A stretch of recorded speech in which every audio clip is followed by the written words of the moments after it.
24 ঘন্টার ভিতরে সবচেয়ে আরামের ঘুমটা কোন টাইমে হয় জানেন? ঠিক ফজরের সময়। 24 ঘন্টার ভিতরে কোনো টাইমের ঘুম এত জমে না, যত জমে কোন টাইমের ঘুম? ওই ফজরের সময়ের ঘুম।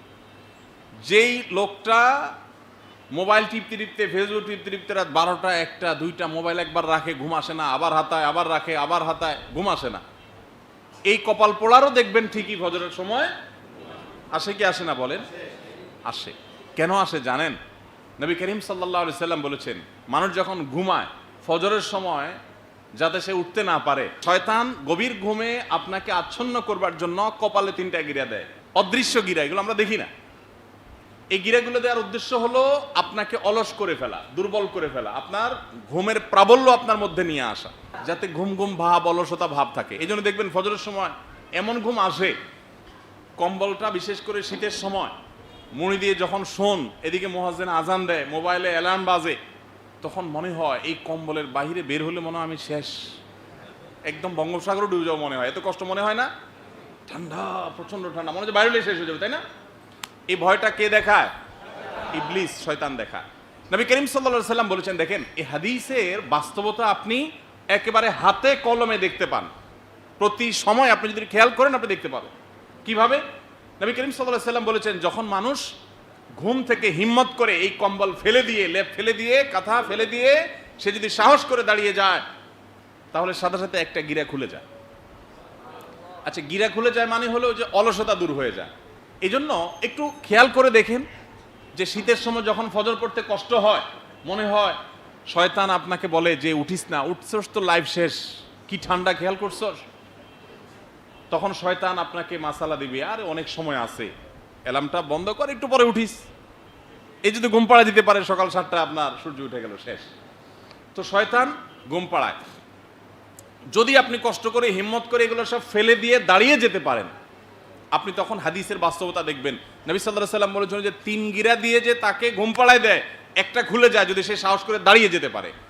আপনি খেয়াল করেন, দাঁড়ানোর পর দেখবেন যে অনেকটা ঝরঝরে ভাব চলে আসছে, একটু ফ্রেশ মুড চলে আসছে। কই, মরে যায় নাই তো, ডুবে যায় নাই তো বঙ্গোপসাগরে, যত মনে করছে এত কঠিন না তো, হিম্মত কিছুটা আসবে দেখবেন। কিন্তু এখনো গিরা 2টা বাকি আছে। এই জন্য শয়তান এবার সেকেন্ড টার্ম চেষ্টা করবে।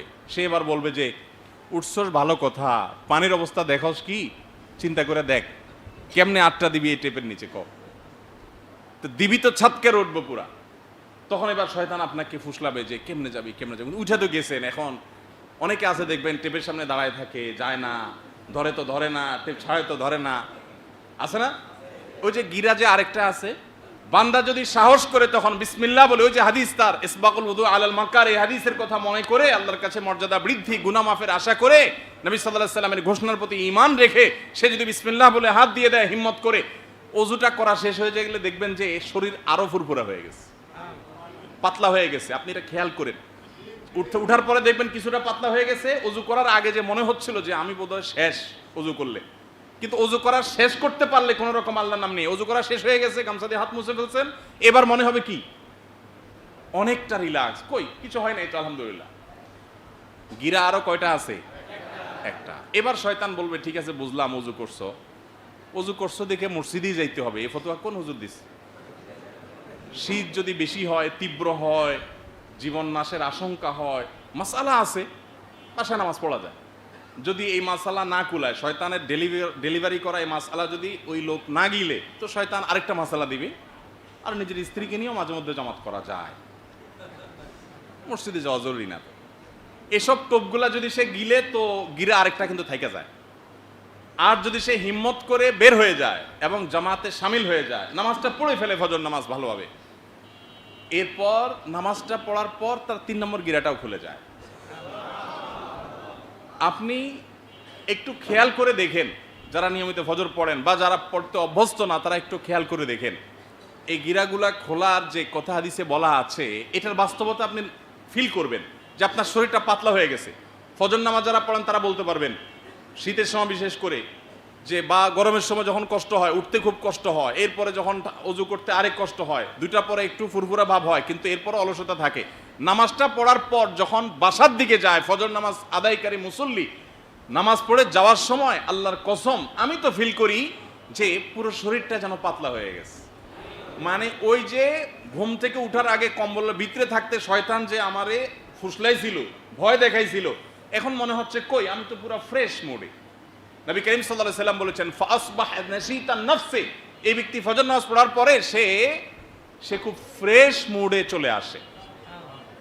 আর যদি কোনো কপাল পড়া শয়তানের ওই কুবুদ্দিতে গিরা খুলতে না পারে, অলসতা সে শুয়ে থাকে, তো ফাসবাহা খাবিসান নাফস, নবী সাল্লাল্লাহু আলাইহি সাল্লাম বলেছেন সে হয়ে যায় একেবারে, সে একটু নোংরা এবং মেজমেজে, আপনার মনমরা এবং আপনার মেড়মেড়ে আছে না যে আলস্য।